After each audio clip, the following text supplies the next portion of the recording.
So, Hi guys, hello. Hello. Oops. Greetings. It's Goodbye. Still there. Okay, good. What's up? It's been a little while. I think it's been over a week since we've done a video. So It's been quite a while. Super fun. It's there.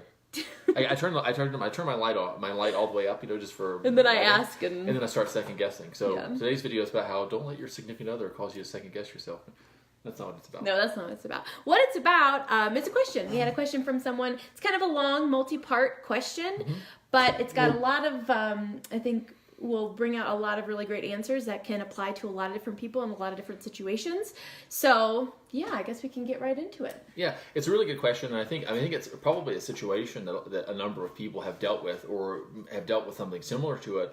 And I think also in it are a lot of it's illustrative of a lot of really great principles, or it gives us an opportunity to talk about some really cool stuff that you can use to really transform any kind of a situation. So if you can't really relate to this as we're watching it, if you want, sort of invite you to consider, okay, what's my version of this? It might not involve kids, might not even involve an ex, but there's maybe something that seems intractable. There's some person that is just some way, and it seems as if there's, with this sort of some of this going on, and we're trying our positive thinking, and we're trying our treating them differently, and we're trying our looking on the bright side, but the situation is still kind of grinding a little bit. So I'll read through the whole thing, and it's not too long, but there's a fair amount of detail here, but it's interesting.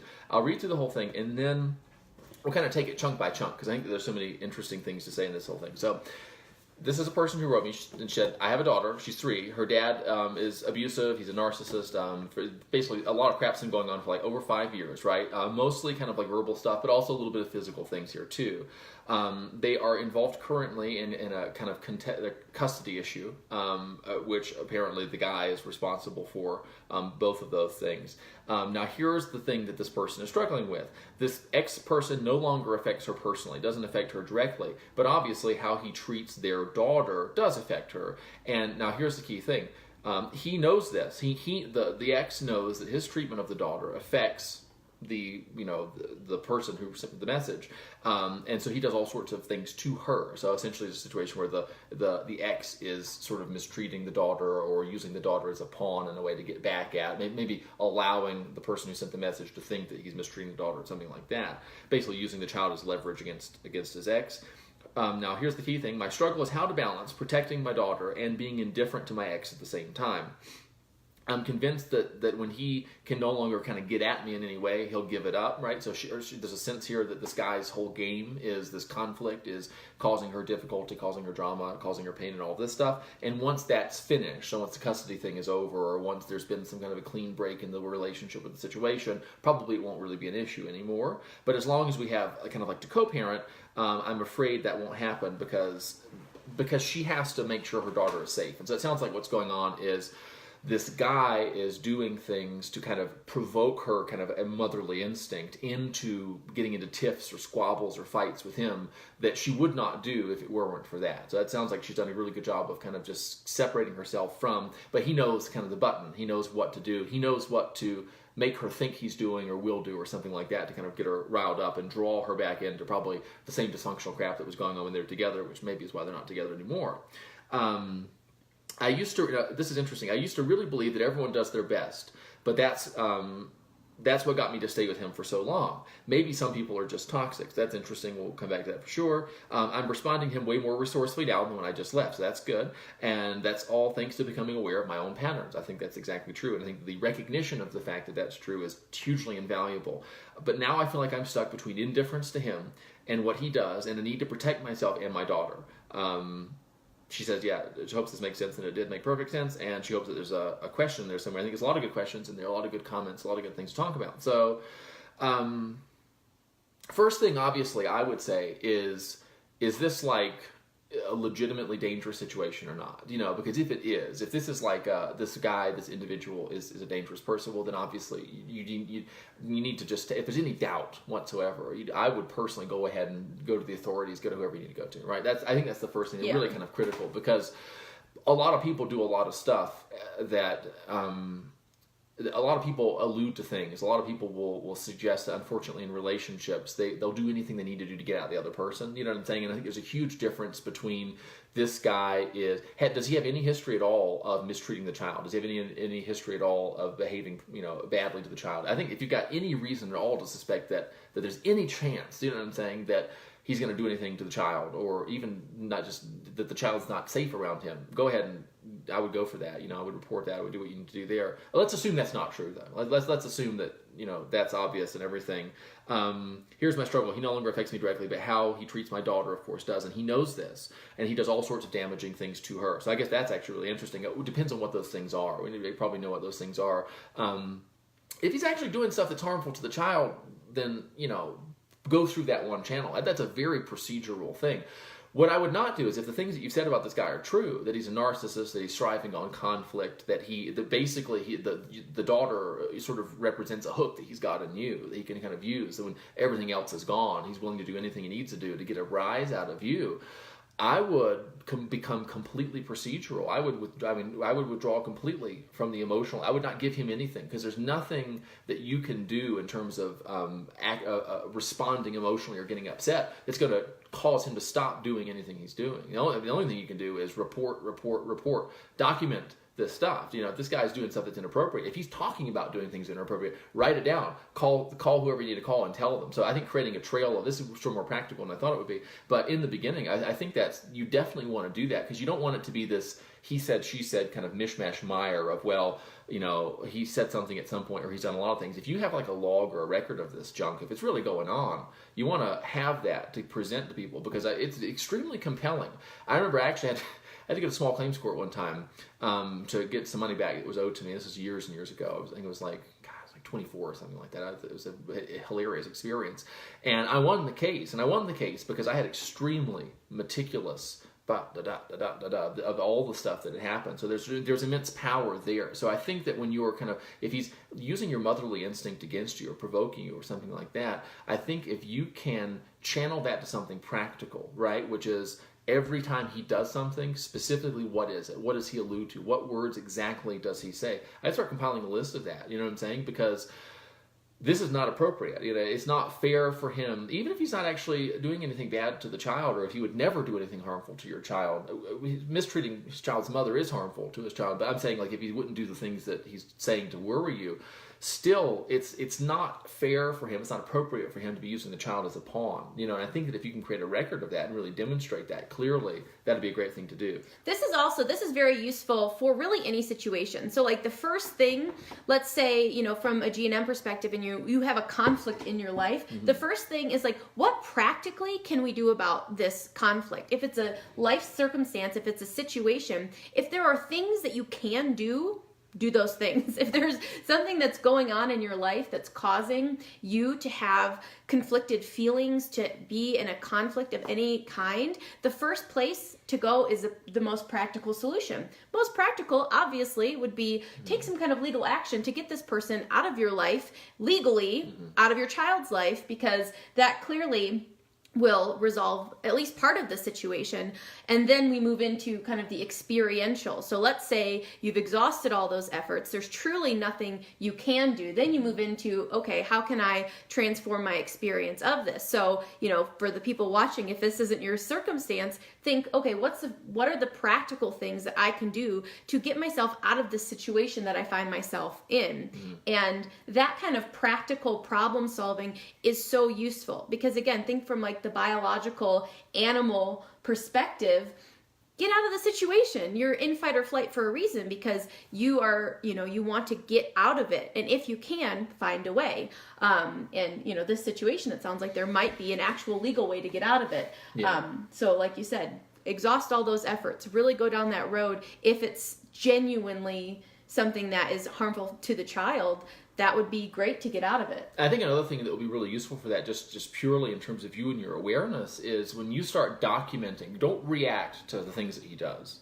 Respond to the things that he does. And what that means is every time he provokes you, rather than responding to that provocation, thinking you can prevent, I'm saying? It's such a tempting thing. I'll say what his behavior is designed to elicit from you more of this, because it sounds like that's what he's feeding off of. That's what he's desperate for. Instead of that, start documenting his efforts to do those things, because I think what that will allow you to do is, one, it'll be useful to have that record. The other thing, from just like a practical perspective, the other thing though is that it'll allow you to start seeing things that may not be apparent to you, may not be clear to you in that moment in time. You might notice patterns in like, oh, everything was going really well, and it'll help you to see the difference, I think, between him setting you up or him kind of baiting you and something else that might be going on. It'll bring clarity, I think, to you. And so it's learning to extricate. And I know that like your daughter is a powerful lever.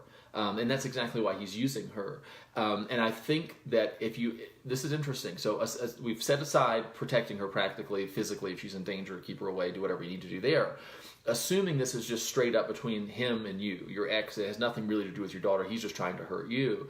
The way to protect her is to make her an ineffective lever, which is to say to stop giving him what he wants when he pushes the your daughter button. Do you know what I'm saying? When he does the things that he does. Either these things are empty things, in which case, stopping the response to them will make it like, hey, why is he doing this? He's doing it because he's getting a response from me. He's getting a reaction. Now, there may be something that you need to do, right? And if that's true, it's not going to involve feeding him any of the drama that he wants. It's going to involve calling, I don't know, protective services, the cops, or whoever you need to call. But it's not engaging with him. Do not engage with him. Do not engage with him because that's what he wants. You're feeding him, right? And it's going to feel practical. It's going to feel reasonable. Your maternal instinct. But see, and this maternal instinct is a very powerful thing, but you have the power to control and direct it, because right now I think he is leveraging, he's tapping into and using that maternal instinct against you and against your daughter. I think if you can say practically, I want to kill this guy right now. Practically, I want to bite his head off. I want to scream at him. I want to, you know what I'm saying? And all of those things probably would be pretty justified. I mean, if I'm out in the jungle and there's a big mama gorilla out there, and I don't want to hurt the little gorilla, I just want to upset the mom, and I go and act like I'm going to hurt the little gorilla. It's like, I'm going to get my head ripped off, and then I'm going to complain. I'm going to say, well, I wasn't really going to do it. I was just trying. It's like, so there's a level where that visceral response is appropriate, but there's a part of you that can step back and can say, how do I channel this here and now? How do I use this to create a good situation for me and for my daughter, rather than feeding this weirdo what he wants, which is if he can't have my positive attention, he'll take my negative attention. Turn it off. Get bureaucratic with it. Do you know what I'm saying? I mean, refuse to give him the things that you want. And I mean, the thing is, you'll feel like you're depriving yourself of what's owed to you, which is lashing out, which is getting upset, which is getting dramatic. But I promise you're depriving him of more. So like for every 1 unit of dramatic response that you deprive yourself, you're depriving him of like 10, because that is his new kind of emotional currency from you. Do you know what I'm saying? It's like he'd rather get the I don't know, like, what was worth more? American dollars, Canadian dollars now? American dollars are worth more now, finally. So it wasn't true for a long time. He'd rather get the American dollars because they're worth more, which is the love or the affection or the attention or whatever, but he'll settle for the crap. He'll settle for the less valuable currency if that's all that he can get. You got to turn that faucet off. You know what I'm saying? And recognize that you're going to want to turn it on, but he's thirstier than you are. Do you know what I mean? And if it's an attrition thing here, like you said somewhere down here, when he can't, I'm convinced that the day he can't get me in any way is the day he will give up, since he feeds on the conflict. Since we can't fast forward here, we can't make your daughter, grow up any faster than she is, and we can't make the courts go forward any faster than they are. What you can do, I think, is make it so that he can't get you even now, which is that the things that he's doing, the things that he's saying to you, if you think of those things every time he does something like that, you think of those things as him demonstrating what an unfit parent he is, then you say thank you very much. Every time he does something that would cause you anxiety or cause you upset or something like that, rather than respond to him, you get your phone out, you get your notebook out, you write it down, time and date, and you document the phone call or the text or whatever it was that came in. These are gift wraps for you. He's giving you an opportunity to completely remove him from your child's life if he doesn't need to be there. And I think recognizing that would be really powerful. Do you know what I mean? And these patterns are powerful to the degree that they're occurring outside of our awareness. And at this point, he's kind of like it's almost like, you guys are in some kind of a fight or something, and he's got a super long lever because he's got the daughter, and he's too stupid to recognize the value of your daughter, but you're not. And so his almost like indifference or callousness is giving him an advantage, unless you can find a way to respond resourcefully to it, which you shouldn't have to. Obviously, you shouldn't have to, but you do, and you can. And so probably it would be a good idea to. And when he stops getting what he wants from you, he'll stop doing whatever it is he's doing. This is true.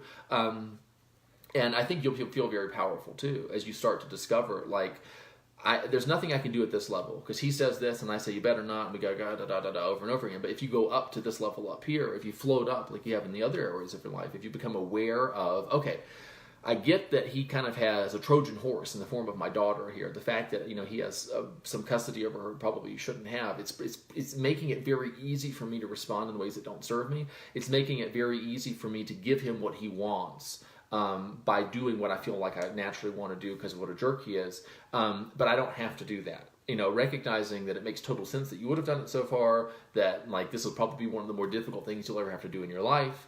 But that doesn't mean you can't do it, and figuring that, I mean, it's an interesting thing to come up against the precipice of unresourceful response. And he knows that edge is there somewhere. He doesn't know exactly where it is, but he knows how far he has to push you. He knows what he has to say. He knows probably what he can get away with saying that will kind of gradually push you up to your emotional threshold. And he'll try once and he'll try twice. It's like knocking on the door when you know someone's home. He knows that emotional reaction from you is in there somewhere. And if he says enough things to you or suggests or implies enough things to you, that eventually you're going to come to the door.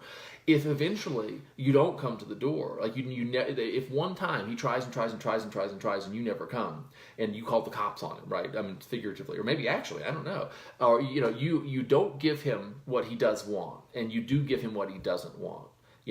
I mean, you could even, it depends on the person or the relationship or whatever, but the best thing probably would have as little contact as possible with him. Freeze him out is what I would do. I wouldn't tell him what you were doing. I would not give him any invitation at all. I would just start documenting it. That's great. If you want to give me a really clear evidence and a really clear demonstration of what a kind of shit parent you are and kind of a shit person as well, that's great. Thanks. That's going to make things easier for me because when we go into court, I'm going to pull out a list. I'm going to have everything together and I'm going to say, listen, for the past so-and-so amount of time, he's been telling me these things and I've wanted to respond so much in an emotional way, but because I cared about my daughter, I didn't do that. But what I did do is I did note all these things for the court so that the court could take a look at them. And on this date, he said these things, and I wanted to do this, and I didn't. And then he said this, and I wanted to do that, and I didn't. And he said this, and I sat there, Your Honor, right? They like this. And I intentionally did not respond in these ways because I knew it wasn't my daughter's best interest. You know what I'm saying? And he was doing those things and saying those things very clear, very code. You know what I'm saying? And that will impress, I think, upon whoever needs to have it impressed upon them. Wow, do you know what I'm saying? This is because everybody goes into court and shout what? Steve's the best person to answer this question, by the way, because he's really a lawyer, the in disguise. Steve I'm not an attorney. He's not really an attorney, but Not yet. he has every the spirit of an attorney. So this is all I think absolutely stellar advice. And the thing is, and again, to apply this to yourself, if you are not in this particular situation, use the pattern. You will have invitations constantly to react in ways that do not serve you, to respond emotionally, to get upset, to reactivate a conflict, to worry, to be afraid, to freak out, to panic. We are given invitations all day long, and most of us, we open them up and we indulge in the drama. April says, ooh, we're talking about the dramatic stuff. And we're so used to it. I mean, I used to take every invitation offered to me to worry about stuff. And literally, because I had such a pattern of worry, I would go digging through other people's mail, looking for invitations of things I could worry about. And so if you have a pattern of worrying or freaking out or responding emotionally, there will be people. If you have buttons, people will press them. But when you realize, when you get to this awareness, when you develop your awareness and you start watching yourself have these emotional responses, you watch yourself, see this person's in your life, that person's in your life because of choices that you've made at some point, and here they are, they come and they push the button, and you freak out. Watch yourself do that a number of times. And the more you watch, the more you observe, the more you separate yourself, and you've got that watcher part of you, you can watch yourself have a freak out. I've watched myself accept invitations to worry, to panic, to freak out about things. But there's a part of me that I've built that watches the experience. And the less I identify with the freak out person, and the more I identify with the observer person, the better my results are, the more level-headed I am, and the less buttons, I start deconstructing these buttons. I stop having invitations when like you said, you even said this, you know that when you stop emotionally reacting and responding to this person, they're going to stop, because, you know, it's no fun to push a button that's not there. It's, you know, the game's over. And so the more that we can deconstruct these games that we play with other people and with ourselves, the better our experience is, the less conflict that we have, the more we're just kind of cool, calm, and collected in all situations. And so that for me has been huge. So watch yourself. Watch what makes you react. Watch what riles you up. What gets your, you know, face flush and your heart beating, you know, puts you in fight or flight mode. The more you can just learn so much by watching yourself. Watch the things you say to yourself, the pictures that flash in your mind, the story, you know, I was right about this, you know, the confirmation of previous beliefs, the fulfillment of expectations. I knew he was going to do this. I knew this was going to be that way. And when you start listening to yourself, you're like, oh, I planned for all of this. Oh, at some point in the past, I set the stage for this entire dramatic production. That was all me, you know, and the more that you see your hand that's painted this whole picture and this whole play, you can start to say, oh, now I'm more interested and curious about how I did that, because I know if I created this situation, I can uncreate it. I can create something different. So that has been so instructive for me in the watching, in the awareness. So you can apply this stuff to anything. Definitely. And so one thing, I like this line where she says, my struggle is how to balance protecting her and being indifferent to him at the same time. Protecting her daughter, being indifferent to the guy. Very often, I think compromises are not necessary. I think that when compromises seem to be necessary, it's because we're stuck down at the lower level. But when you kind of go up a level, you recognize that you don't have to compromise between being indifferent to him and his shenanigans and protecting your daughter. In fact, they're the same thing. That when he behaves in a certain way, I've had this actually in relationships before, where a person they just kept doing the same thing over and over and over and over. And I said, listen, I don't have a fight with you about this. I'm not going to fight about it, but I'm going to tell you something. If this behavior happens, this will be the consequence from my end. If you do this, I will respond in this way, right? If you don't do this, I will respond in this way. This is my standard. This is my minimum standard. This is how I'm going to respond to you. Depending on who you're dealing with, you may not even need to tell them that, right? Like this guy sounds like he's going to use whatever he finds, to try to provoke you. But get bureaucratic with it. Do you know what I'm saying? If I go to the DMV and I throw a fit, or go into the police station and I throw a fit, they're not going to get mad at me. They're going to follow a very specific procedure, and it's not going to end well for me. And I think that what we want to have happen here is to kind of craft a situation where, for this guy, when he does things that you don't like, you don't get mad at him.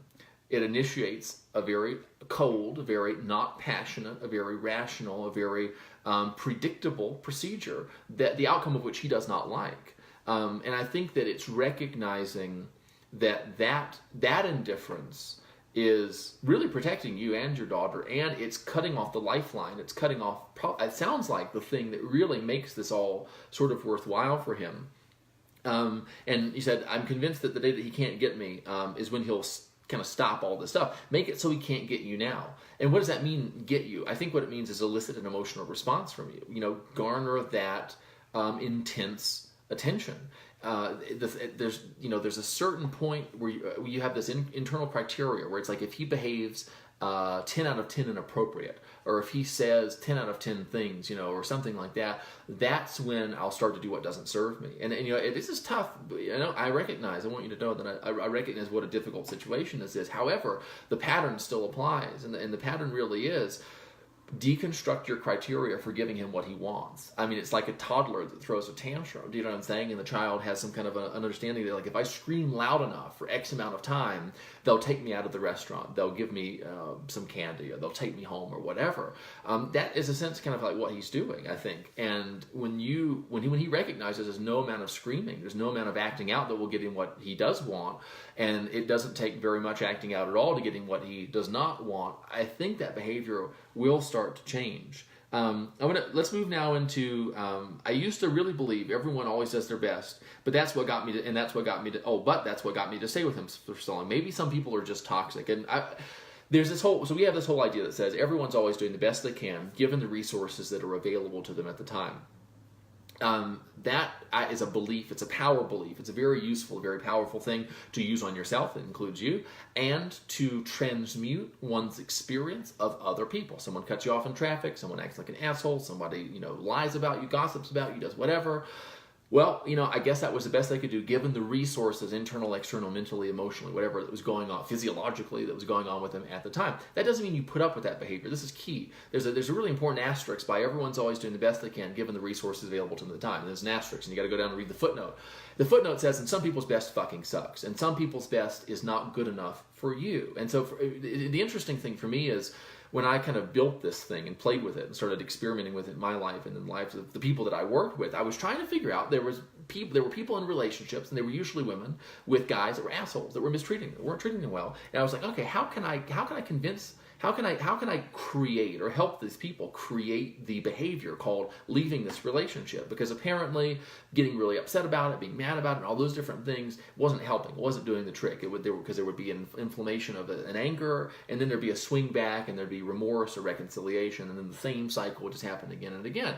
And so I said, okay, let's get dispassionate about it. Let's rather than trying to short circuit the makeup, let's see if we can short circuit the fight. Because it's like a pendulum that swings one way to the other. If I can't keep the pendulum, if you keep going back to this guy, rather than fighting the urge to go back, let's see if we can fight the urge to leave in a big tiff. Let's see if we can fight that urge to do the negative drama, because that negative drama sets up the momentum that manifests as the positive drama, right? The big blow up is what creates the reconciliation. And one of the ways that I figured out how to do that was, you can look at someone, you can just say, everyone's always doing the best they can given the resources that are available to them at the time. Why are you treating me this way? Why are you saying this? Why are you acting like this? Why haven't I left already? Whatever.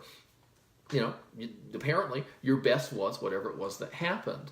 That if you recognize that someone's best involves beating you up, or someone's best involves being manipulative, or someone's best involves mistreating you consistently over and over and over again in ways that you don't deserve, that's not a reason to stay with them. The fact that they're doing the best, that's a reason to leave. Right? Because if I think a person isn't doing their best, well, then maybe they'll start doing their best at some point or another. Well, maybe he'll try this time.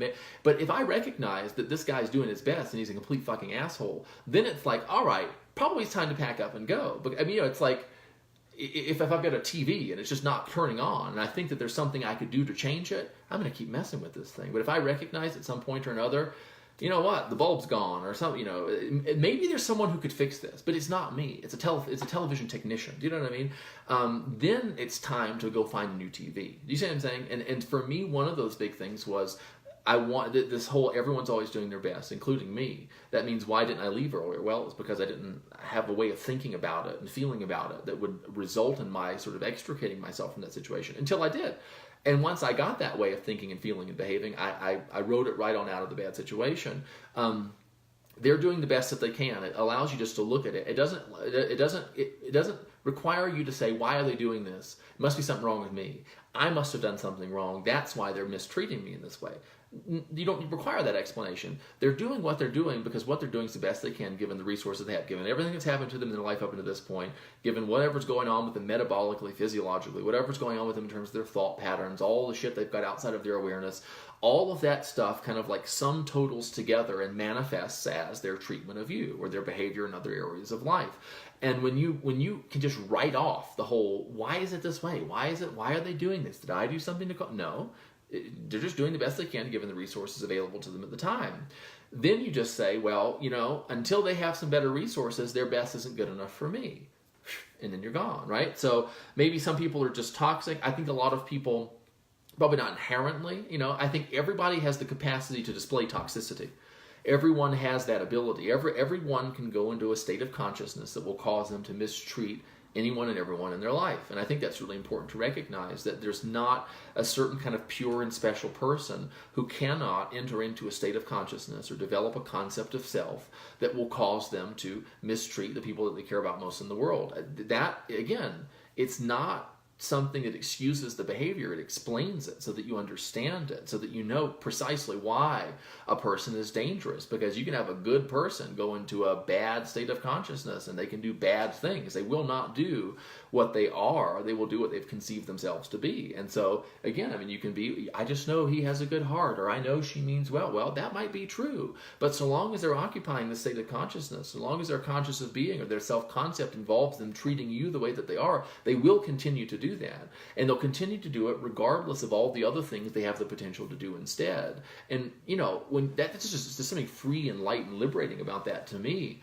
because it allows you to take responsibility for your own experience, because you stop trying to take responsibility for theirs and for their behavior and for all of that stuff. And so this guy, if there's someone who's consistently mistreating you or consistently behaving in a way that's not appropriate or whatever, you don't have to decide nasty things about that person. I never decide nasty things about anyone when I'm present and thinking about it, because that decision harms me. That decision's a rock in my backpack, not a rock in theirs. It's a rock in my shoe, a thorn in my side. And so what I do is I make a distinction between the person and the state, right, that they're in, that's causing them to do whatever it is that they're doing. And I recognize that if I were in the state that they were in, I'd probably be doing my version of whatever it is that they're doing. So what am I doing here? I'm relieving myself of the obligation of feeling, aggrieved. I'm relieving myself of the obligation of feeling offended. I'm relieving myself of the obligation of getting hung up on the fact that they are the way that they are. They're in that state of consciousness and they're behaving those ways. What state am I in? You know, if I'm seeing their bad behavior as an expression of their state of consciousness, of who they are conscious of being, of their self-concept, probably I'm in a pretty good state, because what I'm not doing is I'm not saying they're just an evil person. If you want, and it's not that it's wrong to conclude that, by the way. This isn't about being like a virtuous person. Conclude that a person is fundamentally defective, fundamentally evil, fundamentally inconsiderate, fundamentally bad, fundamentally selfish. Just conclude that about someone in your experience, and notice what happens to what it's like to be you. Is it better or is it worse? When I say, he's just a son of a bitch, and that's all there is to it. There's either an uptick in my experience or there's a downtick in my experience. And if I'm aware of my experience, I can notice what happens when I conclude different things about people. And then I can kind of consciously choose what I'm going to conclude based on where I want my experience to go. I discovered that kind of leaning back and saying, well, he's just a fucking asshole, that conclusion did not enrich what it was like to be me. And so I said, I have to find something different to do in those situations. Not for them, but for me. And one of the things that helps me a lot is thinking of everybody's thoughts, feelings, behaviors as just expressions, manifestations of the state of consciousness that the person's in at that moment in time. That includes, by the way, me. So if I, for example, conclude about somebody, well, they're just an asshole, well, that conclusion is a manifestation of a state of consciousness. Who's in? Me, right? Because if I were in a state where I was really identified with my ideal, I would see everyone else's behavior and I would say that's just fruit of a particular root, right? That is just behavioral output coming from a certain state. What that gives me permission to do is not roll over and take it. It gives me permission just to say, there's this neat saying, it says, but for the grace of God go I. And the notion of that is, that could very easily be me. And more I see people and I say, well, that could very easily be me. If I were in the state they were in, that would be me. If they were in the state I am in currently, they'd be thinking things sort of similar to the way that I'm thinking things. And it's just this kind of like hands off. I don't have to sully myself with negative conclusions about other people, because that is a stain on my shirt. I hate stains on my clothes. And that's what that is. It literally marks my experience for the day. And it can really, it can derail it. That's so good. And from like a conflict perspective. So here's something that's really interesting regarding your state in response to this person and your conclusions. Because I think what a lot of people probably do is they recognize that a negative response feeds that person. Mm-hmm. And so what they do is they hold back. Mm-hmm. And they feel, you're an asshole, you're toxic, I hate you, you're horrible, but they don't say anything. And so they hold it back. And so from a G&M perspective, it's so interesting, it's like a bite conflict. And so what that is where you want to bite someone, you want to lash out, you want to speak your mind, you want to do the thing you know that they want from you, which is the emotional reaction, but you hold it back. And you don't say it. And so that is what causes TMJ issues, problems with your jaw, problems with your teeth, so cavities, toothache, stuff like that, comes from a bite conflict where you really wanted to say something, but you were afraid of the consequences, so you didn't. So you held back. And that can only happen is if you're having that internal experience and you're just modifying your behavior. So you're not saying the thing, you're not feeding him what he wants, feeding the conflict, and you're like, I'm doing a good job. I haven't emotionally responded to him externally, but internal. And remembering that that's what really is driving the ship is your internal experience, because you don't have to, you could have a rosy, cheery face and, be just exchange pleasantries. But if you are harboring those feelings, like the vibes don't lie, like your vibration, your energy is what is feeding the situation, not necessarily just your external behavior. So this approach, this true deconstruction, this true like recognizing, kind of having that compassion and forgiveness, because it's like, oh, you're a person, you're in a state, you're exhibiting the fruits of that root, of that state that you're in. If I was in that state, I probably would do the same thing. That just kind of, it just neutralizes in a way where you're not holding back things that you really want to say. Plus, that tends to get you to a point. Like we've worked with one particular person I can recall where she's like, oh, I haven't said anything. I've been so good. And she tallies it up though. She'll be good until the 11th time. Then she'll have a big blow up and she says, well, I was being so good. And it's like, but the thing was, is you were, know who you are. You were modifying your behavior. You didn't shift the internal experience.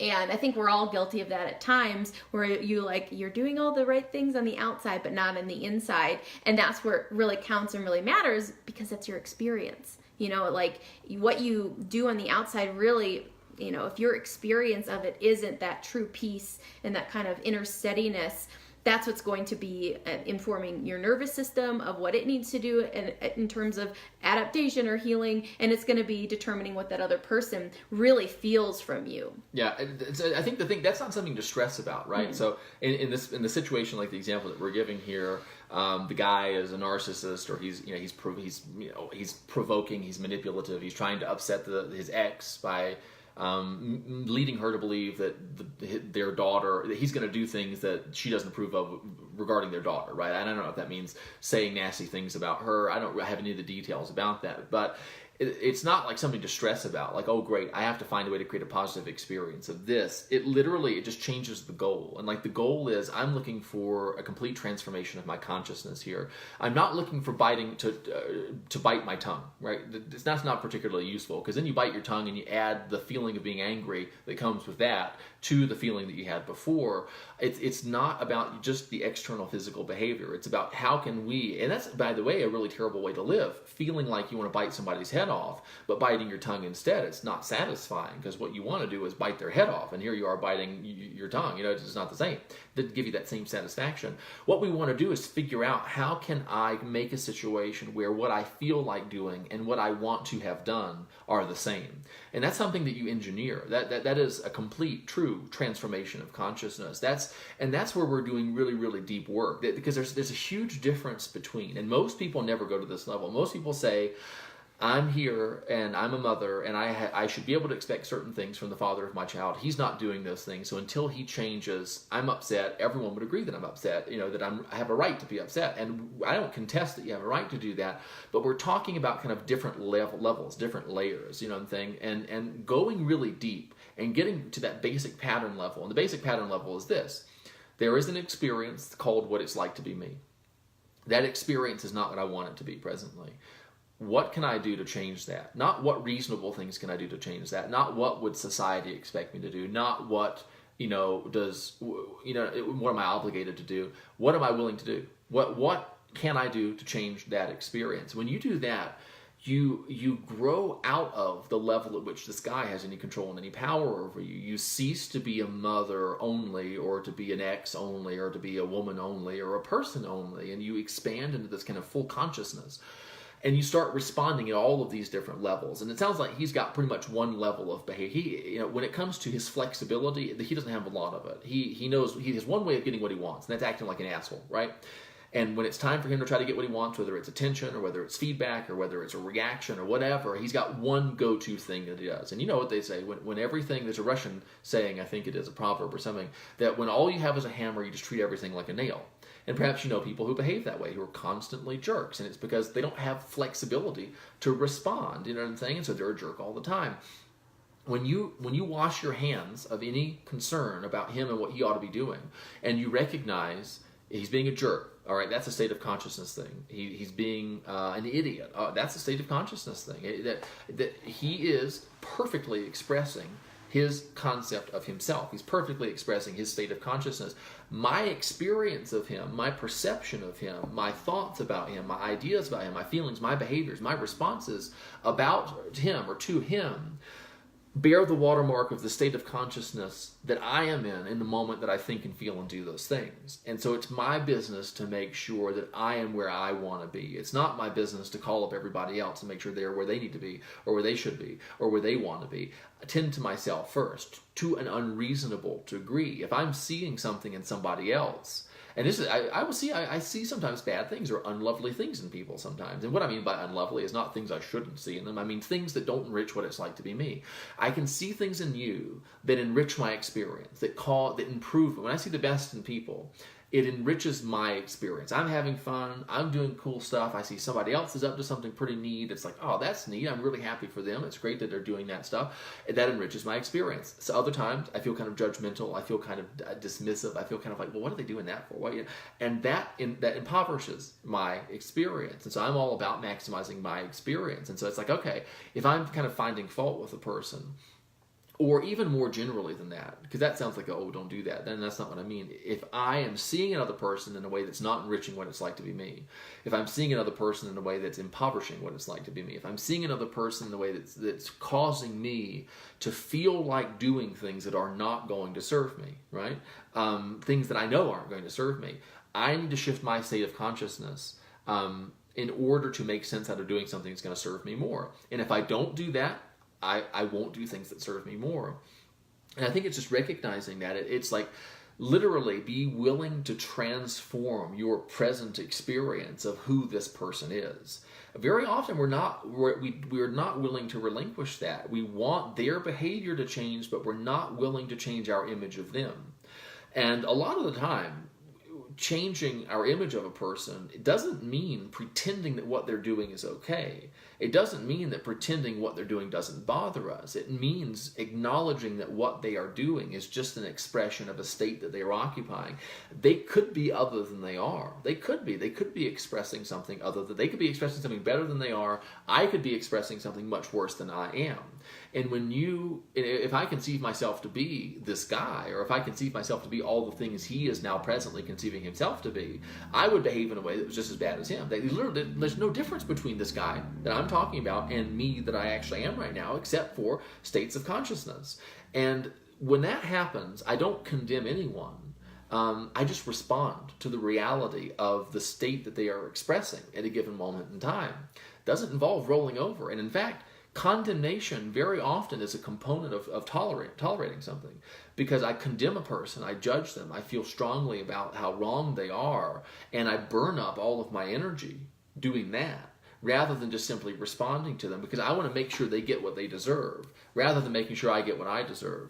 And everybody gets what's coming to them. You know what I'm saying? And so, and what that means is that everyone gets the consequences of the state of consciousness that they are in. And when I recognize that to be true, I can give all my focus and all my attention and all my energy to what state am I occupying right now? Because if I'm occupying a state that's causing me to desire things like vengeance or striking back or getting one up on somebody or something like that, literally, the consequence of that isn't going to come later. It's happening now. Hell is not something in the future. Hell is a present moment reality called, I hope that motherfucker gets what he deserves, and I'm preoccupied with that, and I'm in a certain state that's causing him to see him in certain ways that are really causing my experience to be bad. And when I just kind of start saying, all right, look, let me transform my consciousness here. Let me turn away from him completely. Let me completely turn my back on every perception of him that I have, every experience that I have of him. Because, I'm either, and that's the interesting thing, is that very often we are reacting internally to ideas about people. Now, if he does something in front of you to your daughter that is an actionable offense, take it and go. Take your daughter, go to the police, go wherever you need to go, and say, something just happened here. But if I'm kind of just sitting around worried, or I'm sitting around anxious, or I'm sitting around feeling angry, and I'm not going to the police, or I'm not going to the court, in these situations, I'm not responding to the reality of this person. I'm responding to my idea of that person. And when I become aware of that, suddenly I'm free to respond differently. Let me change my concept. Let me change my idea of myself. And then let me just see him in everything that he is expressing, everything that he has expressed. Let me see those things as just manifestations of the state that he is in. I promise you, he is feeding on your condemnation of him. When you see him, and I don't know if it was his parents, I don't know if it was someone he dated early in life, but somebody felt about him exactly the way you feel about him. He's just a narcissist, he's just broken, he's just that, he's just this. And this guy has some sort of a perverse addiction to that condemnation, and he is literally slurping it out of you. And he will become exactly what he needs to become in order to convince you that that's how he is, because he needs to be seen by people in the way that he is inducing you to see him. And in that sense, you're being sort of led by him. And I don't think he's someone that you really want to be led by. I think that when you, a person who is self-loathing, and a person who needs you to condemn him, it's almost like a sort of sadomasochistic sort of thing emotionally or at an energetic level. When you meet him with compassion, he can't handle it. He can't stand it, because it's when you see everything that he thinks is wrong with him, it's just an expression of the state. There's nothing special about you. You're not especially bad. You're not especially broken. You're not really especially anything. You're just occupying a state that's causing you to act like an asshole. That's all. I'm not going to get upset about that. I know that if anyone else were in the state that you're in, they'd be behaving the same way. There's nothing special about you. There's nothing especially bad about you. People learn to find significance in the things that they've been told are wrong with them very often. And when you believe that stuff, you're feeding him, whether you want to or not. It's like, when people throw trash out and they get raccoons and they get bears and they get we like that. So we're weird. So we like we like raccoons and bears. But a lot of people don't. They don't want the mess. Some people for some reason don't want animals tearing screens off their house. I don't know why, but some people find that inconvenient. Like when I put my trash out there, I'm not feeding animals in my mind. I'm throwing out my trash. You know what I'm saying? When I see a certain person as defective or wrong or bad in some way, I'm not intentionally feeding that state. I'm not telling that person, please do more of that. Please treat me more that way.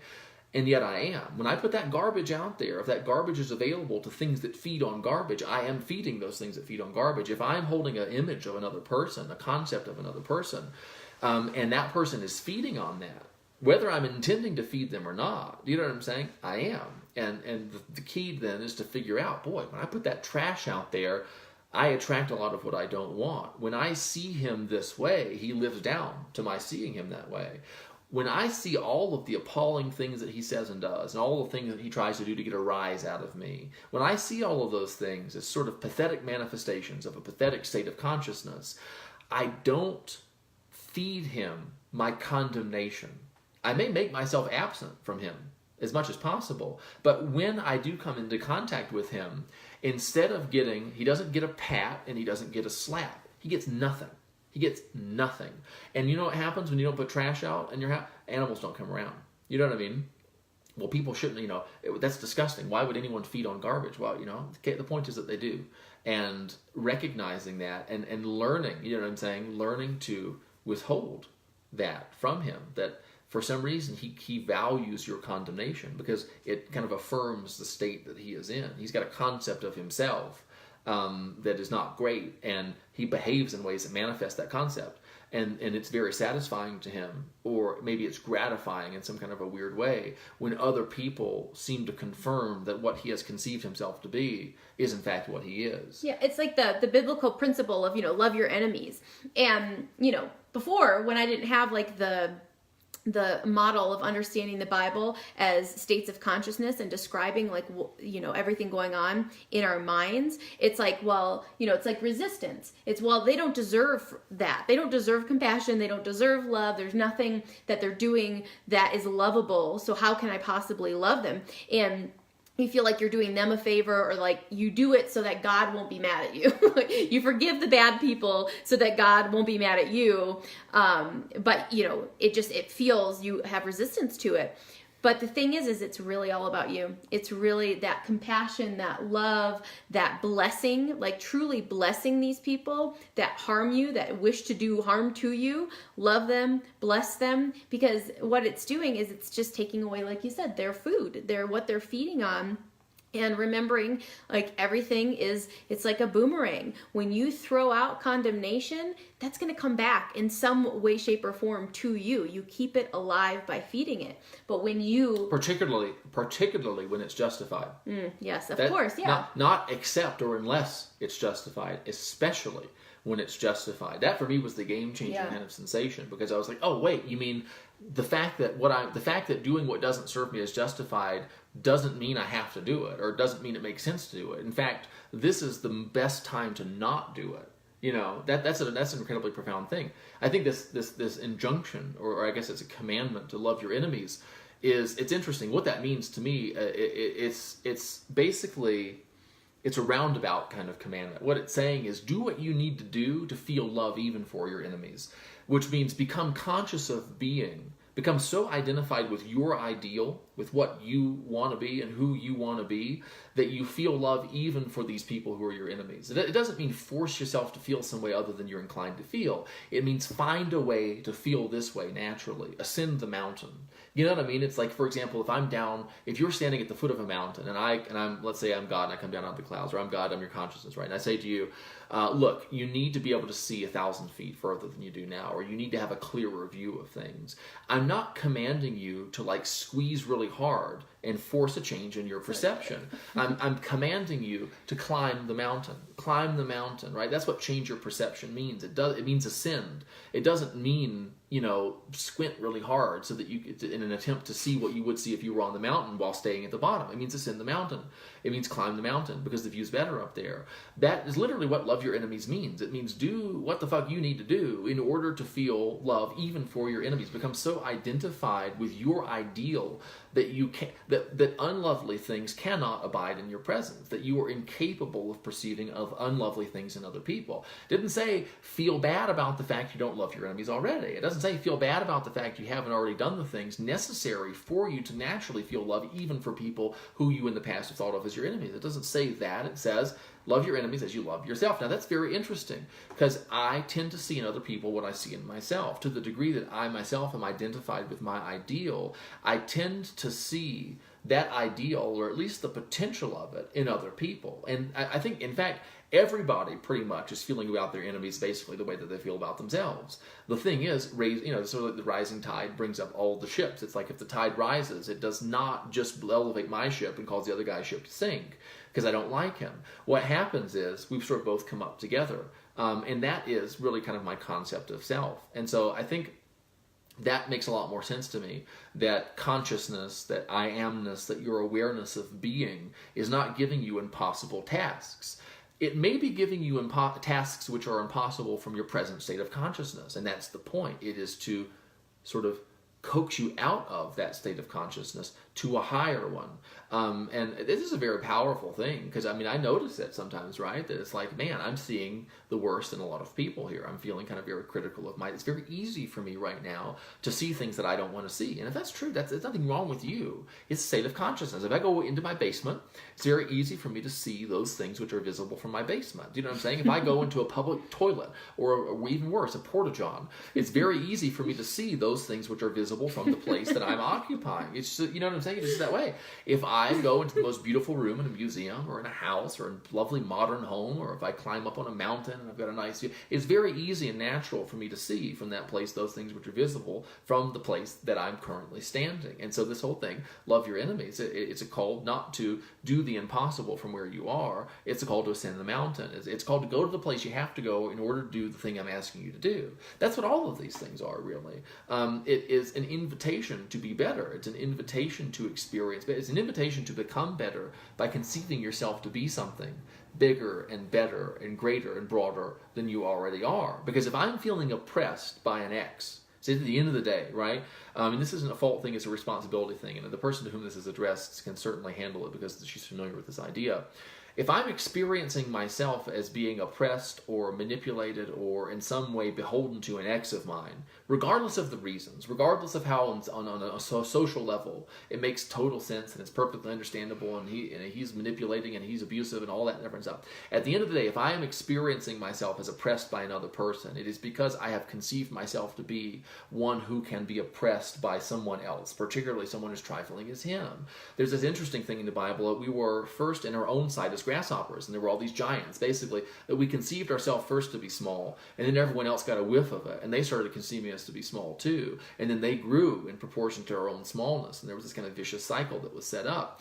At some point, you have to stop conceiving yourself to be, or seeing yourself as a grasshopper. You have to stop looking outside and saying, well, this person's doing something that's bad and wrong, and I'm kind of meekly withdrawing from that, or I feel fear about that, or whatever. Don't you see that we think from our ideas? And I have to have an idea about myself. I have to have a concept about myself that makes it possible for me to experience myself as small in the face of this great, big, powerful thing.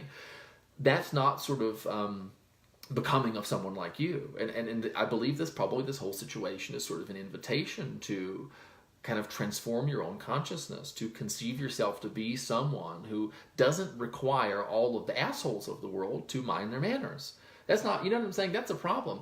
For there to be anyone who can control you, or control your consciousness, or control your experience, or have an adverse, I mean, that to me is not good enough, and I don't think it's good enough for you either. And I think that your current present situation is really your own wisdom sort of calling you to wake up to the fact that, look, you don't need this motherfucker to do anything in particular. You can create anything that you want. And I think it's a wonderful thing that he didn't straighten up before he did, because if he did, you might say, I'm certainly glad he's shaped up, because otherwise I'd be in a tough situation. Whereas like now, you can literally, by your own will, by your own imagination, by an own transformation of your consciousness, you can decide what's going to happen here. And you can say, this is what I'm going to do, and this is how things are going to turn out. This is how things turned out already. And really kind of, I mean, that's a skill that generalizes. That's a skill that you can use in every area of your life instead of just this one issue. I mean, I think so many people kind of like, they sort of like sneak from one issue to the next, or they kind of like, they sort of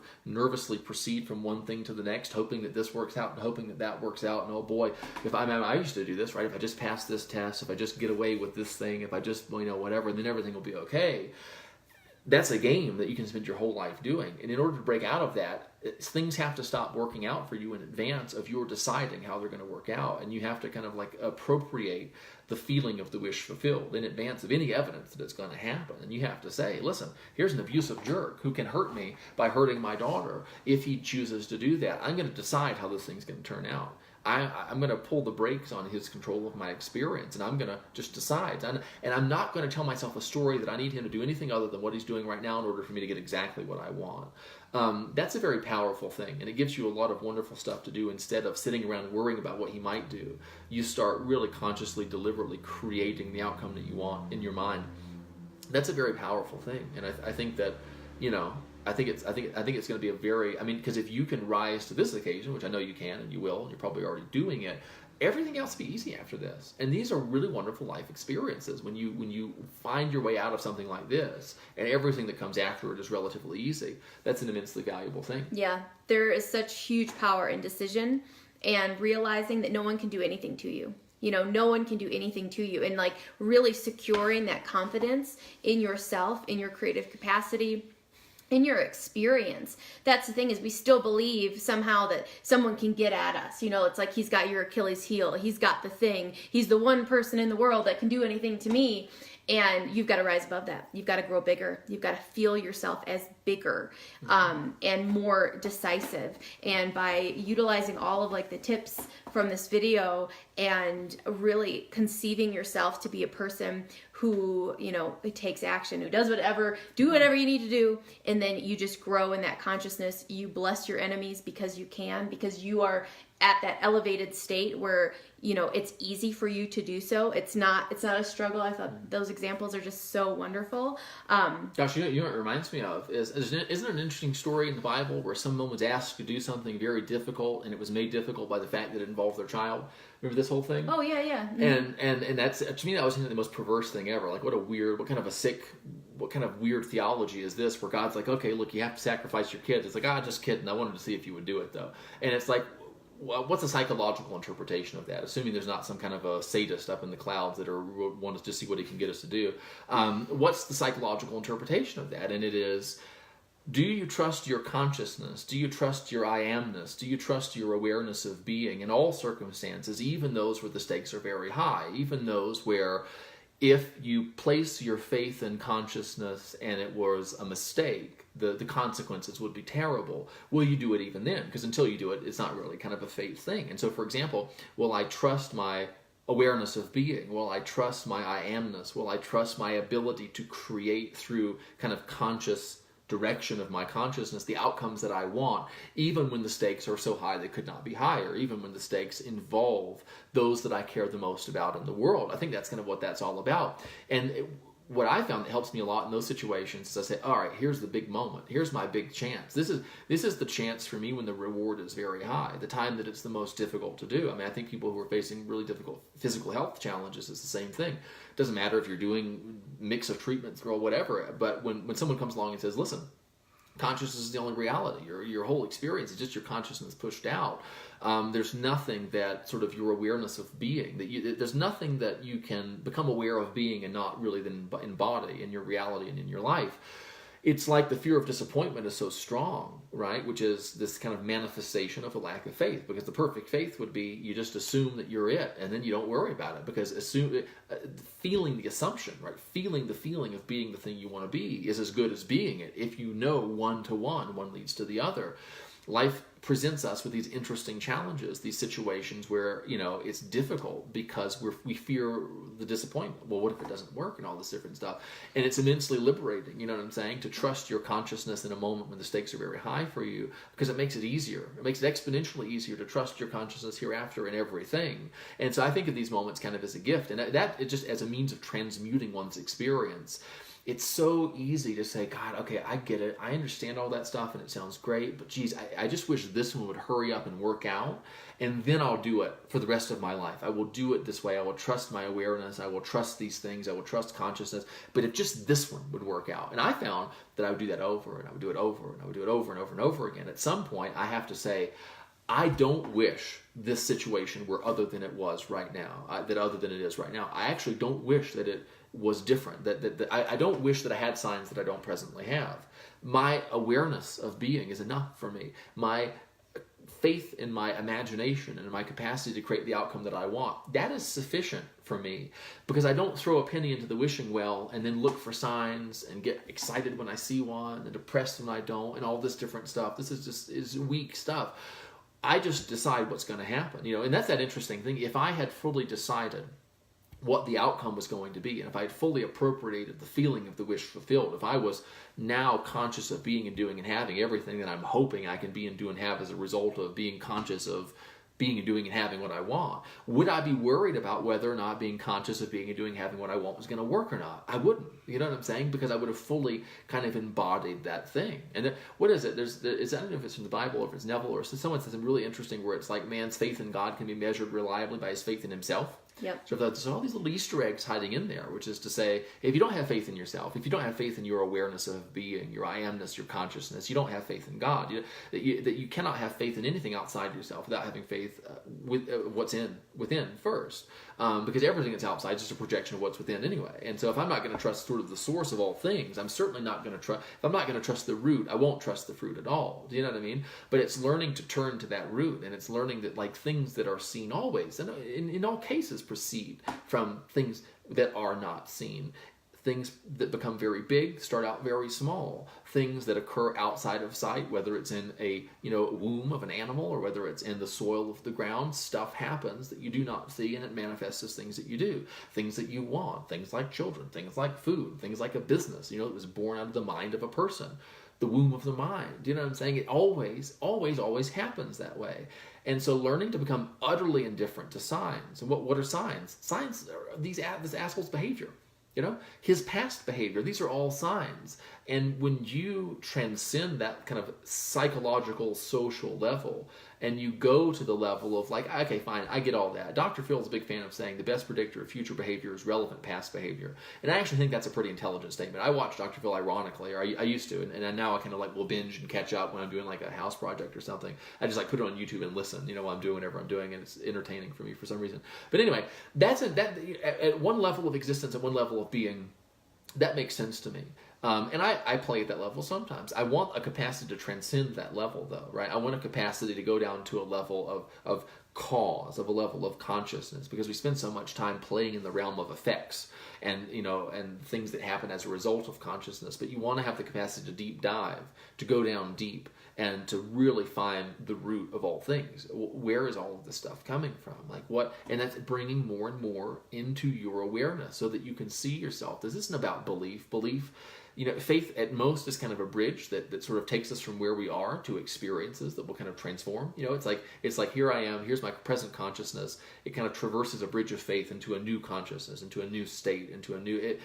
Faith to me is like, I have enough faith in this to try it. And it's in the trying of it where the transformation of consciousness occurs. And then it's your experience, and you don't need to believe it anymore because you've had a personal experience that attests to the truth of this thing. And so recognizing that, it's kind of like a rocket ship that kind of takes off, the fuel that it burns to get up into the stratosphere, or basically get where gravity isn't really as much of an issue, is not the thing that propels it kind of up in the stars. You know what I'm saying? And I think of faith as sort of like that sort of rocket fuel that gets you off the ground. It's like, what's going to get me off my ass to go do something about this? Well, that'd be the faith, right? But there's going to be an experiential result. There's going to be a dividend. There's going to be a payout. There's going to be a change that's going to be forthcoming. All I've got to do is be aware of it, pay attention to it, and to recognize, oh, yeah, this is an effect proceeding forth from a cause. That's what this is. It would have happened anyway. Well, that is how it always looks. It's like it's always going to look like it would have happened anyway. There's not like a purple unicorn that's going to like fly down and deliver to you with the thing that you want. It's when it comes, it will look like it would have come anyway. And then the temptation is to say, oh, this consciousness stuff doesn't really matter. I just got lucky this time. That's sort of this oh ye of little faith thing. This is this, God, consciousness, awareness of being blesses you with something wonderful. You become enamored with that thing. You then forget about where it came from, so you become cut off from where it came from. You start to worry about whether you can keep it or whether you're going to lose it or whether someone else is going to take it from you. And then you don't realize that you're becoming conscious of all of that, and then that creates the taking, it creates the losing, it creates the falling away. So it's staying centered on that. I mean, it's tough. It's tough to do, but you have to remember who you were before you were a person, before you were a woman, before you were a mother, before you were aware of being any of those things, before you were an ex. You were simply aware of being.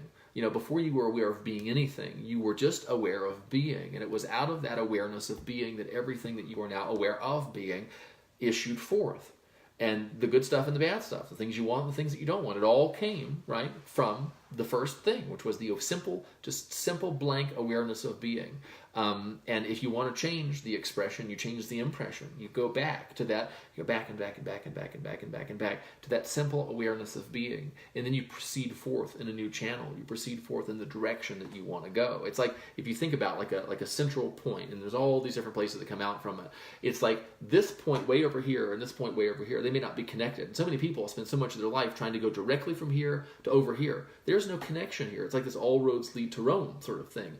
All paths lead to your consciousness, to your awareness of being. And if I'm way over here and it's not where I want to be, maybe I can see where I want to be, but I can't get there. And I say, oh, woe is me. Does anyone have some kind of magical mushroom that I can eat that will make me go over here? No, just go to your awareness of being, because from that place, you can become aware of being anything that you want. And that's what happens. And the other thing is that you get really tight with this awareness of being. You form a very close and powerful working relationship with just your I amness. You come to know God within yourself, and it's not other than you, it's just broader than you, it's greater than you, it's you stripped of all the details, just this kind of like raw, sort of limitless potentiality. It's so easy to overlook because it's the background. It's like, how many people are fixated on something? It's probably not, hopefully not. This is some interesting stuff back there. But you know what I'm saying? The background's easy to overlook. But you need to learn to abide in the background. You need to go to the void. And this is in Taoism, there's this interesting idea that the Tao is this thing that lays claim to nothing, doesn't lay claim to anything. And yet it causes all things to come into being. It causes all things to occur. That's kind of like what this awareness of being is. It's a very kind of like humble, sort of like low-key, kind of hanging out there in the background. It doesn't say, I'm God, look at me. You know what I'm saying? It's just this awareness of being. And I think that's why sort of in the Bible that, you know, there's this, in the Old Testament, God's kind of a garish, sort of over-the-top, robust, you know, bombastic character.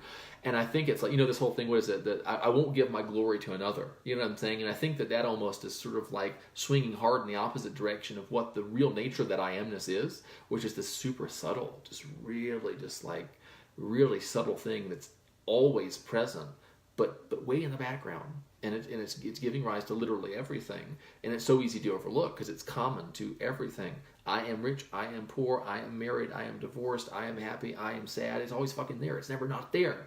Because if it weren't there, you wouldn't be there. If it weren't there, nothing would be there. And so it's that one common thing. It's like water. It's like water's in everything. You know what I'm saying? So it's really easy to take for granted or to overlook. It doesn't have any taste. I used to think water had no taste. That's actually a really great example. I used to be convinced water had no taste because I was used to soda. And I think for many of us, like, we are in this world of I am blank, and we're in the world of blank. We're in the world of our concept of being. So we've become desensitized to just the awareness of being itself. We're so, our sort of experiential taste buds are so acclimated to what we are aware of being. Happy, sad, depressed, fat, poor, unworthy, not good enough, whatever, that the I amness is hard to taste. It's so subtle. You know what I'm saying? But you start drinking water, you start going back to the awareness of being, you start just abiding in that basic consciousness, you start to notice, wow, it really has a taste to it. It's actually super refreshing. It's actually really great. It's my favorite thing to drink. My favorite thing to be aware of being is simply awareness of being. Everything else is nice, you know what I'm saying? But you develop a real affinity for that. And so I think that's pretty far from where we started. But I think that kind of trickle down is a pretty logical progression. My ex is sort of being a jerk with regard to our daughter. Well, call the cops, take him to court. You know, on a practical level, if those are things you need to do, absolutely. Because I think you would do that, you know, if it were appropriate. But I don't know what the situation is. So I feel like I ought to offer that up. A lot of people, I think, hold back on that stuff when it would maybe not be a bad idea. This consciousness stuff doesn't mean become a vegetable in life. It doesn't require you to sit back and take people's bullshit. It doesn't mean that you become a doormat. It means that you do that and you pay attention to your consciousness, you pay attention to your experience, you notice things going on behind the curtain as well, and then get really crazy with it, assuming that your daughter is as safe as you can make her be now with those things. Really look to transform your consciousness, transform your experience of this guy, because he's feeding on what your present experience is. And if you deprive him of that, I think that he will sort of fall away. I think that really, if you stop feeding your present perception of him, it will fall away. Now, I don't know if that means that he just goes out of your life. I don't know if that means that he does an about face and changes, but I know that he, as he exists presently in your experience, will not continue to exist presently in your experience if you enter into a state of consciousness that makes it impossible for him to do so. Because you will, as a result of doing that, think and feel and behave in ways that will be perfectly calibrated to cause there to be this natural bridge of incident that he changes or he's gone. You know what I'm saying? And I think that being engaged at both of those levels at once is like a really powerful and a really cool thing. Yeah, and if you need help with this, that's the thing is if you're like, oh, I want to believe it. It sounds so good. I really want that perspective. Get on the phone with one of us, honestly, because when you can talk with someone who can help to remind you and give you those like internal cues to get there, it is sometimes that bridge of faith. It's like, oh, I want it so bad. I want to be there, but I don't believe enough. Talk to someone who really believes. Talk to someone who really understands and is creating the kind of results that you want to create, because just that two people, wherever two people are gathered, you know, together in I amness, who is really rooted in that understanding, it can be the thing that helps transform you from where you are to where you want to be. You know, because I hung out in a place of just like, you know, not knowing and really wanting it, but not really fully going for it. And the more that I talk with people and work with people, and we get on that same page together, it's really transformative. So if you want any coaching or need any assistance, send us a message, and really just like flood your mind with these ideas. The more it's on your radar and the more you're kind of thinking in these terms, the less you are kind of the world. And, because that's what the world wants, is you to be, emotional roller coaster, up and down, and, everything to be just so emotionally rocking. Like, there are a lot of people across the country right now who are like having such an emotional experience. That's because of Venus. They're giving their power away. We are constantly giving our power away to the stars, the moon, and Venus, and Mercury retrograde, and and to stuff going on in the government, and we're giving our power away. We're saying, I'm not that powerful. I need all of these things outside me to be just so, and I need to make sure that all the other people do the things they need to do so we can make outside just so that we'll be okay. So that but it's never going to come from outside. It can't. It's always going to be, I am, who am I conscious of being? What is my concept of self? It's always going to turn back there. There's never going to be anything outside of you that's going to create heaven. If you are relying on anything outside of you to be a certain way, you will always create hell for yourself. And that's where you have to turn within to your own consciousness. And so that's what we do in our coaching sessions and packages, is like, we help you get there in your experience, to feel it real, like to feel that as the real truth. This is. And we can engineer. That's the thing too, is that I want to believe this, but I don't. Well, there's probably a lack of evidence there, and it really experience is the most powerful subjective personal evidence there is, and that's just a matter of engineering it. I mean, that's the key thing, is that we're talking about building experiences for you. I mean, that's what we've done, and that was for me the thing that created the major shift, was that like I experimented with an idea, and I wanted to translate that idea into an experience. It's almost like, sort of a neat alchemy, where I have a picture of gold on a piece of paper.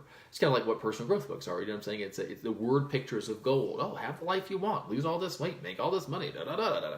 And the challenge then is to take those ideas or those concepts or those notions and to translate them into their experiential equivalent, which would be I want a gold bar on my table.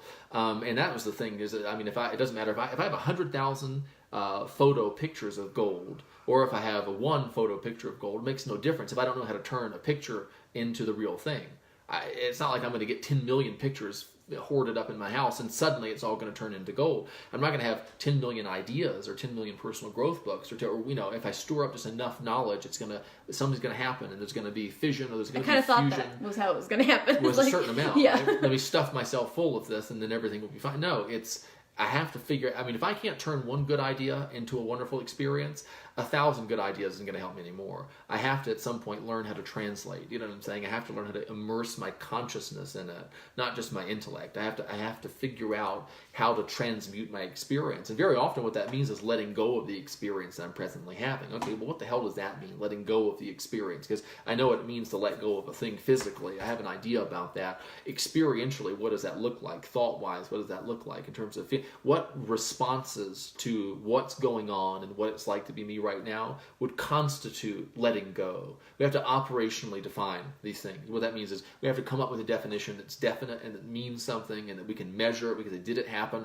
did it not happen? And just because this stuff is subjective doesn't mean that you can't be really methodical in your approach to it. And I think that's the difference for us, is that when we take people through this stuff, we're not just like we actually did this and are continuing to do it ourselves. We are not people who are like, oh, chiropractic's too hard, let's be personal growth entertainers. I became obsessed with transforming my experience. Literally, and not transform your experience, 3-day weekend special event.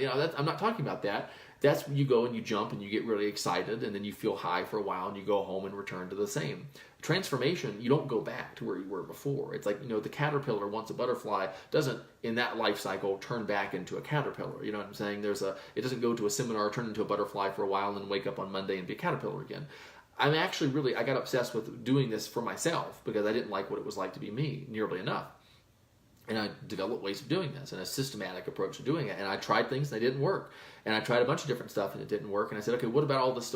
What does all this shit that doesn't work have in common? Okay, well, let's strike that out and let's do the opposite of that. Okay, well, here's some good results. Here's some not great results. Okay, here's awareness. Here's this thing. Here's that. Okay, I know all this stuff and I was just an asshole to my girlfriend. What's that about? Let's look at that. Okay, well, it looks like that's made out of this and this and this and this and this. And it's possible to turn off without realizing it. It's possible to be conscious of being something without being aware of the fact that I'm conscious of being it. You know what I'm saying? And when I do that, it feels like this is just happening to me. Okay, so that's interesting. So it doesn't necessarily mean, so if it feels like my life is just happening to me, if it feels like these bad things are just happening by themselves, the fact that it feels that way doesn't mean that it actually is happening by itself. The fact that it feels like something's being done to me doesn't mean that it's not something that I'm doing. Actually, apparently, I'm really good at creating experiences outside of awareness and then being really convinced and feeling as if that experience is just happening. Okay, so that's cool, that's interesting. The next time I go into that whole thing, I'll then say to myself, God, I feel like this is really just happening to me. But I say, oh, wait a minute though, I was here before and I made a note, and that note said that in retrospect it was clear the whole time that I was actually doing it. And so let me now, in the midst of this certainty that I am not in control of this present experience, watch myself be convinced that I'm not in control of this experience and see if I notice something interesting about how I go about creating an experience of being out of control of an experience that I'm having.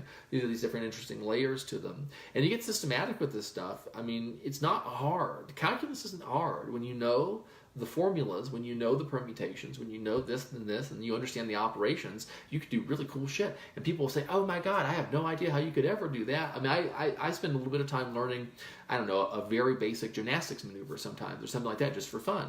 And I practice and I suck at it and I practice and I figure out what's essential. What do I have to think in my brain to do in my body to make the thing that I saw this guy on the internet do? And then all of a sudden I can do it. And someone says, oh, I can't imagine how you could possibly do that. So what do you want me to tell you? And they're not interested. They don't want to know. But when you know the individual places and the pieces that go into making up the things that matter to you, it's not hard to do any of this stuff. You know what I'm saying? Like, it really becomes, you just know what to do. You understand how it works. You know where the fish are, and you put your net there instead of somewhere else. And what that means is that instead of spending time doing what doesn't work, hoping that maybe now it will, you have a really good idea of generally probably what's going to work, and it takes you very little time at all to, one, start experimenting, and because you know something's going to work, and two, you know the area of the lake where the fish are. You know the area of your thought, of your consciousness, of your behavior. You know where to start turning levers. You know where to start tweaking things. You know where to start making those changes, and then life becomes fun. And yeah, I think that's a worthwhile project. I mean, it's hell, we're going to be here anyway. You know what I'm saying? We might as well. And I found, and I have found, and I'm continuing to find, that loosening up this way and taking this kind of like, well, you know, let's see what we can do here. I've learned more about myself. I've learned more about the nature of my consciousness and my experience than being like Mr. Pompous and profound. I'm going to transcend, and I'm going to be enlightened, and I'm going to be a teacher, and I'm going to do all. That's kind of a shtick. You know, that's a thing. You know what I'm saying? I'm a guru. That's my jazz. And I don't think there's anything wrong with that. I really don't. I don't think there's anything wrong with any kind of jazz, really, as long as you like it.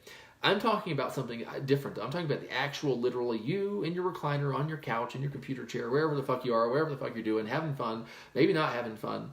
The reality of who you are and the reality of who you want to be, and kind of like constructing and engineering an experiential bridge between the reality of who you are and the reality of who you'd like to be.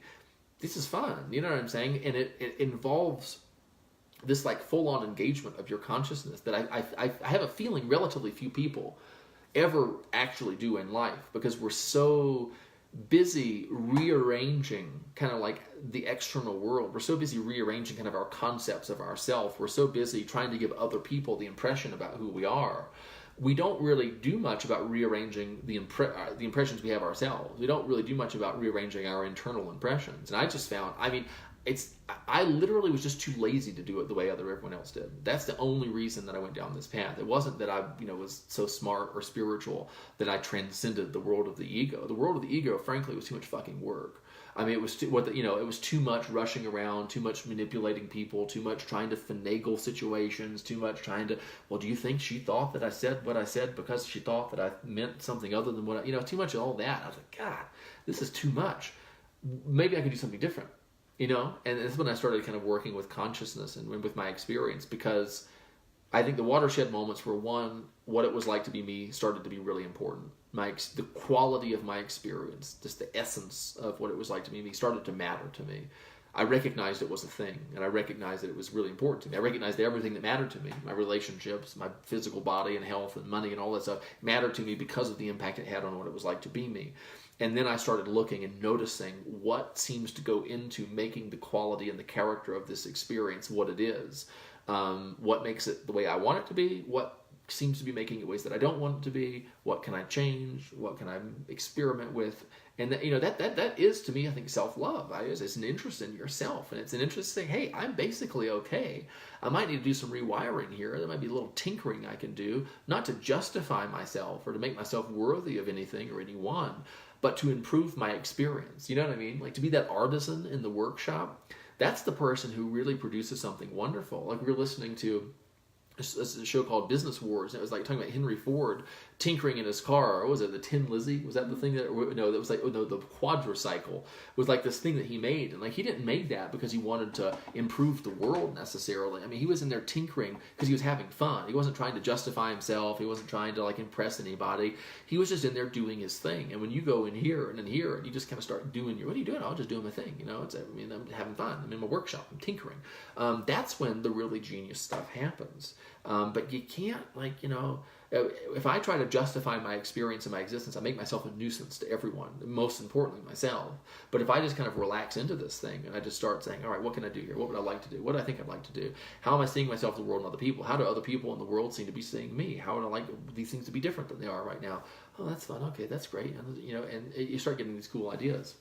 Yep. Pretty good stuff. Yeah. Have a great night, guys. Good night. Thank you.